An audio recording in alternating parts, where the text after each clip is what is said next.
कहते हैं कि क्रोध में व्यक्ति खुद का भी नहीं रहता।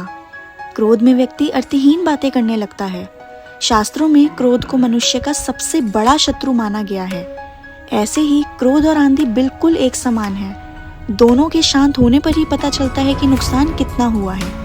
मनुष्य क्रोध में अपना आपा खोकर कुछ भी कर बैठता है, लेकिन मनुष्य के क्रोध का कारण क्या है? भगवान श्री कृष्ण ने गीता में भी इसके बारे में बताया है। तो आइए उससे पहले हम एक क्रोधित बालक की कहानी सुनते हैं जो बात बात पर गुस्सा हुआ करता था। एक गांव में एक लड़का अपने माता पिता के साथ रहता था।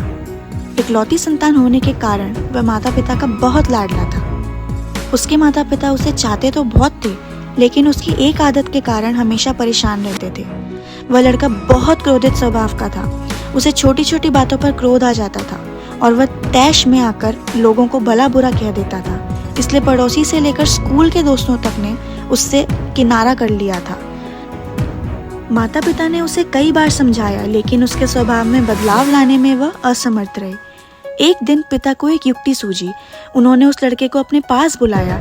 एक हथौड़ा और कीलों से भरी हुई थैली देते हुए पिता ने लड़के से कहा, बेटा, अब से जब भी तुम्हें क्रोध आए, तुम इस थैले में से एक कील निकालना और हथौड़े की मदद से घर के सामने की दीवार पर ठोक देना। यह तुम्हारा क्रोध शांत करने में मदद करेगा। लड़के ने पिता की बात मानकर वह थैला और हथौड़ा ले लिया। उसके बाद से जब भी उसे क्रोध आता, वह दौड़कर घर के सामने वाली दीवार तक जाता और थैले में से एक कील निकालकर उसे दीवार पर ठोक देता। इस तरह पहले दिन उसने 40 कीलें दीवार पर ठोकी। उसे थोड़ी थोड़ी देर में क्रोध आ जाता था, इसलिए उसे बार बार दीवार तक जाना पड़ता था और वहाँ कील ठोकनी पड़ती थी। कुछ दिनों में वह इससे तंग आ गया और उसने तय किया कि वह अपने क्रोध पर नियंत्रण करने की कोशिश करेगा। धीरे धीरे उसने अपने क्रोध पर नियंत्रण करना प्रारंभ किया और दीवार पर ठुकी हुई कीलों की संख्या कम होने लगी। ऐसा भी दिन आया जब लड़के ने दीवार पर एक भी कील नहीं ठोकी। उसने अपने क्रोध पर पूरी तरह नियंत्रण कर लिया था। उसके बाद भी कुछ दिनों तक उसने खुद को परखा और जब उसे यकीन हो गया कि उसके क्रोध पूरी तरह से उसके नियंत्रण में है, तो वह अपने पिता के पास गया और बोला, पिताजी, अब मुझे इस हथौड़े और कीलों की जरूरत नहीं है, क्योंकि मैंने अपने क्रोध पर नियंत्रण करना सीख लिया है। सुनकर पिता बहुत खुश हुए और उन्होंने उससे हथौड़ा और कील वापस ले ली। अब उन्होंने एक नया काम उस लड़के को दिया और कहा, बेटा, अब से जब भी तुम अपने क्रोध पर काबू करो तो जाकर दीवार में से एक कील खींचकर निकाल लेना। लड़का ऐसे ही करने लगा। हथौड़े से कीलें दीवार में ठोकने से कई ज्यादा मेहनत उसे कीलें निकालने में लगने लगी, लेकिन जैसे तैसे उसने दीवार में से कई सारी कीलें निकाल ली। फिर भी कुछ कीलें पूरी कोशिश करने के बाद भी बिल्कुल नहीं निकली। उसने पिता को जाकर सारी बात बताई। पिता ने उसकी प्रशंसा की और दीवार की ओर इशारा करते हुए उससे पूछा, बताओ, इस दीवार पर तुम्हें क्या दिखाई दे रहा है? मुझे कुछ छेद दिखाई पड़ रहे हैं पिताजी, लड़के ने उत्तर दिया। पिता ने उसे समझाया, कील तुम्हारा वह क्रोध था जिसे तुम कड़वे शब्द रूपी हथौड़े के द्वारा लोगों के हृदय में ठोक दिया करते थे। जैसे तुम देख रहे हो कि कील निकाल देने के बाद भी दीवार पर हुए छेद बरकरार हैं और कुछ कीलें तो ऐसी भी हैं जिसे तुम निकाल भी नहीं पाए हो। अब तुम चाहे कितनी भी कोशिश कर लो बेटा, यह दीवार पहले जैसी नहीं हो सकती।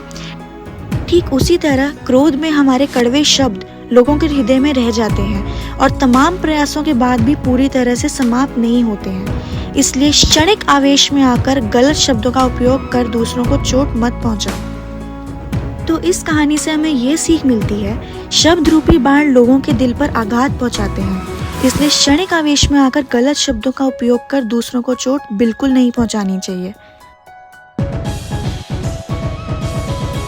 आखिर मनुष्य को क्रोध क्यों नहीं करना चाहिए? श्री कृष्ण ने क्रोध को नरक का द्वार बताया है। श्री कृष्ण ने कहा है कि जो मनुष्य बात बात पर क्रोधित हो उठते हैं, वो जीवन में कभी तरक्की नहीं कर पाते और जीवन में हमेशा दुखी ही रहते हैं। क्रोध करने से मनुष्य कभी भी सही निर्णय ले ही नहीं पाता, जिसके फल स्वरूप मनुष्य का जीवन और भी कठिन हो जाता है। श्री कृष्ण के अनुसार बेवजह किए गए क्रोध से मनुष्य को कोई लाभ नहीं होता, उसको अपने कर्मों का फल भी नहीं मिलता और उसे कष्ट भोगने पड़ते हैं। श्री कृष्ण ने कहा है कि क्रोध सभी विपत्तियों का मूल कारण है। क्रोध सांसारिक बंधन का कारण है।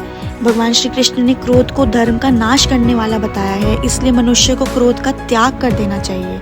श्री कृष्ण ने बताया है कि क्रोध से भ्रम पैदा होता है, भ्रम से बुद्धि खराब होती है, जब बुद्धि खराब होती है तो तर्क नष्ट हो जाता है और जब तर्क नष्ट होता है तब व्यक्ति का पतन शुरू होता है। श्री कृष्ण ने क्रोध के कारण के साथ इसका निवारण भी बताया है। भगवद गीता के अध्याय 2 में लिखा है कि मनुष्य को निरंतर कर्म करते रहना चाहिए तथा फल की इच्छा नहीं करनी चाहिए और किसी भी कार्य को करने से पहले उसके परिणाम को जान लेना चाहिए। मनुष्य को स्वयं के साथ कार्य करना चाहिए तथा नित्य नियम से भगवान की भक्ति करनी चाहिए और हमेशा धर्म के मार्ग में चलना चाहिए।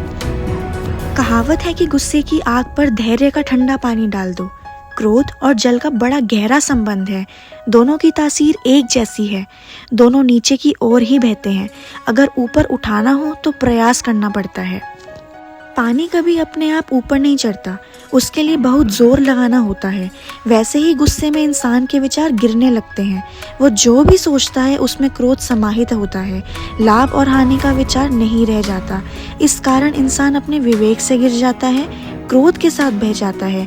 जैसे पानी अपने रास्ते में आने वाली हर एक चीज को बह ले जाता है, वैसे ही क्रोध भी इंसान को अपने साथ ही चलाता है। भगवान राम और कृष्ण दोनों ही क्रोध के नियंत्रण के आदर्श उदाहरण हैं। कभी अनावश्यक क्रोध नहीं किया, जब तक संभव हो सका तब तक उन्होंने सहन किया, बाहर व्यर्थ नहीं होने दिया।